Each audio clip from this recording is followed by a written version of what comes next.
Assalamualaikum warahmatullahi wabarakatuh. Halo adik-adik semua. Nah, kembali lagi bersama Kak Arlika. Nah, di sini kita akan belajar tentang siklus hidup dan pelestarian sumber daya alam. Apakah siklus hidup itu? Siklus hidup adalah seluruh tahap perubahan yang dialami makhluk hidup selama masa hidupnya. Tahap perubahan bentuk yang sangat berbeda yang dialami hewan sejak menetas sampai dewasa disebut metamorfosis. Siklus jenis hidup dibagi menjadi dua. Yang pertama ada siklus hidup tanpa metamorfosis dan yang kedua siklus hidup dengan metamorfosis. Ada dua macam metamorfosis, yaitu metamorfosis tidak sempurna atau tidak lengkap dan metamorfosis sempurna atau lengkap. Nah, yang ini akan kita bahas tentang siklus hidup hewan tanpa mengalami metamorfosis. Contohnya adalah siklus hidup ayam. Nah, di sini ditunjukkan ada gambar ayam atau gambar siklus hidup ayam. Yang pertama, ada gambar telur di mana telur ini akan menetas dan akan menjadi anak ayam. Selanjutnya, anak ayam akan tumbuh dan berkembang menjadi ayam dewasa atau induk yang akan bertelur lagi. Nah, setelah bertelur, telur akan menetas dan menjadi anak ayam, dan seterusnya. Contoh yang kedua adalah kucing, di mana kucing setelah kucing melahirkan, kucing akan menjadi anak kucing, lalu menjadi kucing muda, setelah itu menjadi kucing dewasa. Nah, setelah dewasa, kucing akan mengandung dan akan melahirkan kucing kembali.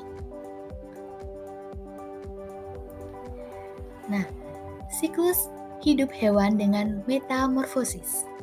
Yang pertama ada metamorfosis tidak sempurna. Metamorfosis tidak sempurna atau tidak lengkap adalah proses perubahan bentuk hewan yang saat lahir tidak berbeda bentuknya dengan saat hewan tersebut dewasa. Hewan yang mengalami metamorfosis tidak sempurna, bentuk hewan muda mirip dengan induknya, tetapi ada bagian-bagian tubuh yang belum terbentuk, misalnya sayap. Metamorfosis tidak sempurna terjadi pada serangga seperti kecoa, capung, jangkrik, belalang, semut, dan capung. Nah, hewan-hewan yang mengalami metamorfosis tidak sempurna tidak mengalami tahap larva dan pupa atau kepompong.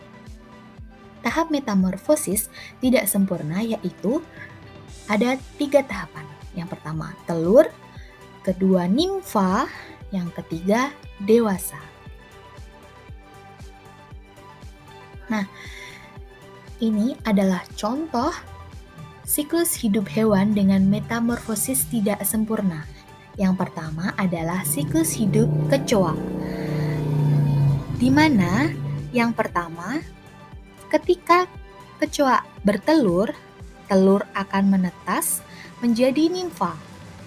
Setelah itu, nimfa akan berkembang dan bertumbuh menjadi nimfa 1, nimfa 2, nimfa 3, atau semakin besar. Dan yang terakhir akan menjadi kecoa dewasa. Contoh yang kedua adalah belalang, siklus hidup belalang. Yang pertama, belalang bertelur. Nah, telurnya akan menetas menjadi nimfa. Sama seperti kecoa, belalang dan kecoa tidak mengalami larva dan pupa atau kepompong. Jadi, setelah menjadi nimfa, nimfa akan berkembang menjadi belalang dewasa atau imago. Nah, setelah dewasa, belalang akan bertelur kembali. Nah, belalang yang bertelur adalah belalang betina. Selanjutnya adalah siklus hidup hewan dengan metamorfosis. metamorfosis sempurna. Yang tadi adalah metamorfosis tidak sempurna. Apa sih perbedaannya? Nah, metamorfosis sempurna adalah proses perubahan bentuk tubuh hewan dari kecil hingga dewasa. Hewan serangga yang memiliki atau mengalami metamorfosis sempurna mengalami 4 tahap dalam siklus hidupnya, yaitu tahap telur, lalu tahap larva, tahap pupa atau kepompong, dan dewasa atau imago. Contohnya ada kupu-kupu, nyamuk, lalat, katak, dan semut. Nah, tahukah Anda dari mana asal kupu-kupu dan nyamuk? Mari kita pelajari siklus hidup kupu-kupu, nyamuk, dan lalat berikut ini. Contoh yang pertama ada siklus hidup kupu-kupu. Nah, pasti kalian sudah tahu kupu-kupu kan? Nah, bagaimana sih siklus hidup kupu-kupu itu? Yang pertama, kupu-kupu setelah bertelur, dia akan berkembang menjadi larva. Telur menetas dan menjadi larva. Lalu, larva mempersiapkan diri menjadi pupa atau kepompong. Setelah itu, kupu-kupu keluar dari pupa atau kepompong. Nah, kita tahu kan biasanya ada pupa atau kepompong di pohon-pohon. Nah, itu akan keluar dari kepompong dan menjadi kupu-kupu. Lalu, tumbuh menjadi kupu-kupu dewasa.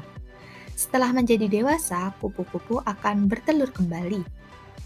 Jadi, urutan siklus hidup kupu-kupu yang pertama adalah telur, lalu menjadi larva atau ulat, yang ketiga kepompong atau pupa, dan keempat menjadi kupu-kupu.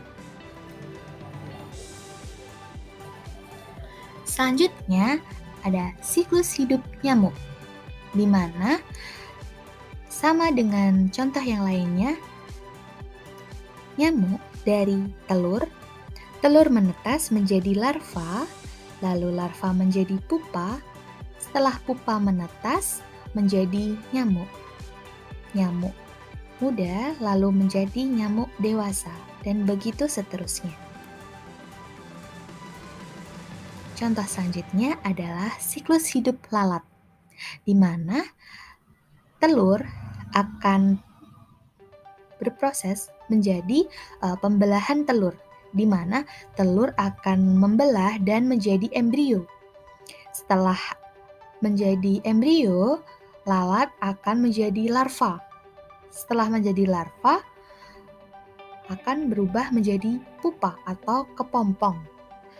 Setelah menetas, akan menjadi lalat dan berubah menjadi lalat dewasa. Lalat akan bertumbuh dan berkembang seiring berjalannya waktu, dan begitu seterusnya. Contoh yang terakhir adalah siklus hidup katak. Nah, kita tahu kan, selain ada kupu-kupu, lalu yang lainnya, kita tahu ada siklus hidup katak. Nah, katak juga termasuk metamorfosis sempurna, karena di mana katak akan bertelur. Setelah bertelur, embrio yang di dalam telur itu akan keluar menjadi atau keluar menjadi insang dari telur tersebut. Telur akan menjadi berudu. Jadi berudu itu bernafas menggunakan insang. Setelah menjadi berudu, akan menjadi berudu yang mempunyai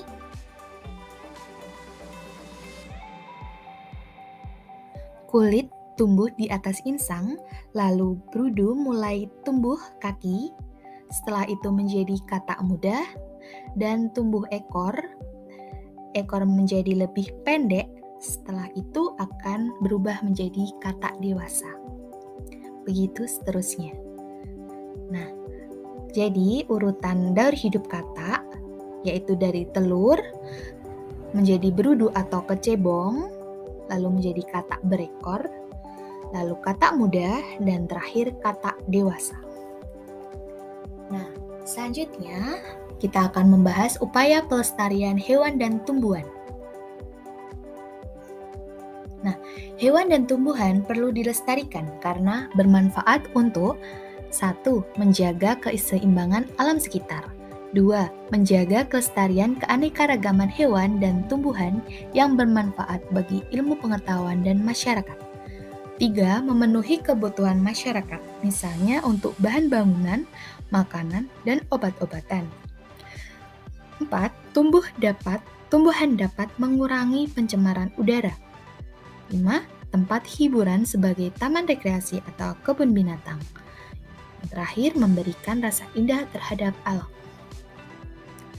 Selanjutnya, penyebab kepunahan hewan dan tumbuhan antara lain adanya bencana alam besar, aktivitas manusia, perburuan satwa langka, alih fungsi lahan menjadi peruntukan yang lain, terdesak oleh hewan lain yang lebih kuat, rendahnya daya berkembang biak hewan dan tumbuhan.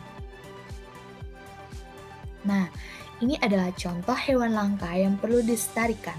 Yang pertama ada orangutan, lalu komodo, ada gajah Sumatera, lalu ada elang Jawa, jarak Bali, badak bercula 1, lalu ada harimau Sumatera, dan anoa.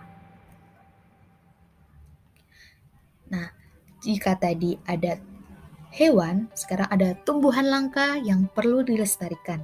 Yang pertama ada Rafflesia arnoldi, lalu ada kantong semar, ada juga cendana, ada anggrek hitam, dan yang terakhir ada yang namanya bunga nida. Upaya untuk melestarikan hewan langka dapat dilakukan antara lain dengan tidak berburu hewan secara sembarangan, melindungi hewan-hewan langka, membudidayakan hewan langka, tidak melakukan jual beli atas hewan langka yang masih hidup, lalu mencari alternatif pemanfaatan hewan-hewan langka dengan menciptakan pengganti bahan sintetis. Upaya untuk melestarikan tumbuhan langka dapat dilakukan antara lain dengan tidak melakukan penebangan pohon secara sembarangan, melakukan tebang pilih, artinya menebang dengan memilih usia tumbuhan, lalu penanaman hutan kembali atau rebosasi, atau dilakukan peremajaan tumbuhan, dan yang terakhir ada pemeliharaan tumbuhan dengan benar dengan cara memupuk dan menyiram tanaman secara teratur. Nah, sekian pembahasan kali ini. Semoga dapat bermanfaat untuk adik-adik di rumah. Dan selamat belajar, selamat beraktivitas, selamat tinggal. Dadah. Wassalamualaikum warahmatullahi wabarakatuh. Jangan lupa like, komen, dan subscribe ya. Dadah.